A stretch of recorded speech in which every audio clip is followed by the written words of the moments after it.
বাংলায় এসআইআর হলে 1.5 কোটি রোহিঙ্গার নাম বাদ যাবে বলেছিল শুভেন্দু অধিকারী, কিন্তু 1.5 কোটি নাম যখন কোনো মতেই বাদ দেওয়া গেল না, শুভেন্দু অধিকারী তারপরে থেকে আর দেখা যাচ্ছে না। তার কি জ্বর হয়েছে? এর কারণেও কি মমতা বন্দ্যোপাধ্যায়কে পদত্যাগ করতে হবে?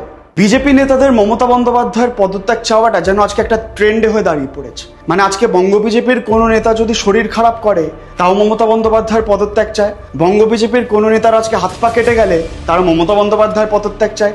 মানে যত দোষ নন্দ ঘোষ, নিজের বাড়িকে তারা ঠিক রাখতে পারে না, বাড়ির বাইরে এসে তারা মমতা বন্দ্যোপাধ্যায়ের পদত্যাগ চায়। বিষয়টা খুবই হাস্যকর। আমরা জানি কিছুদিন আগে যখন মেসি কলকাতায় এসেছিল, কলকাতায় একটা মেস তৈরি হয়েছিল, যাদের জন্য তৈরি হয়েছিল মমতা বন্দ্যোপাধ্যায় তাদের স্ট্রিক্ট অ্যাকশন দাবি করেছেন এবং মমতা বন্দ্যোপাধ্যায় মুখ্যমন্ত্রী হিসেবে স্বয়ং নিজে ক্ষমা প্রার্থী হয়েছেন, তিনি ক্ষমা চেয়েছেন। এমন মুখ্যমন্ত্রী আমরা অন্য কোথাও দেখিনি। যেখানে মমতা বন্দ্যোপাধ্যায় স্বয়ং উপস্থিত ছিলেন না, সেখানেও মমতা বন্দ্যোপাধ্যায় স্বয়ং ক্ষমা প্রার্থী হয়েছেন, ক্ষমা চেয়েছেন।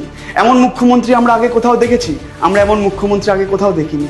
যারা বাংলাকে বদনাম করার জন্য বারবার করে চক্রান্ত করে, যারা বাংলাকে বঞ্চিত করার জন্য বারবার করে চেষ্টা করে, তারা বাংলায় নির্বাচনের সময় 5 বছর পর পর আসে, বাংলায় এসে বাংলাকে বদনাম করে, আবার দিল্লিতে দিল্লির লাড্ডু খেতে চলে যায়। মমতা বন্দ্যোপাধ্যায় রাজধর্ম পালন করেছেন, আমরা সকলে দেখেছি। আচ্ছা, যখন মহাকুম্ভে কয়েক মাস আগে আমরা দেখলাম হাজার হাজার মানুষ মারা গেলেন, যোগী আদিত্যনাথ কবার ক্ষমা চেয়েছেন, যোগী আদিত্যনাথ কবার পদত্যাগ করেছেন। আমরা যখন প্রশ্ন করতে যাই আমাদেরকে দেশদ্রোহীর তকমা দেওয়া হয়।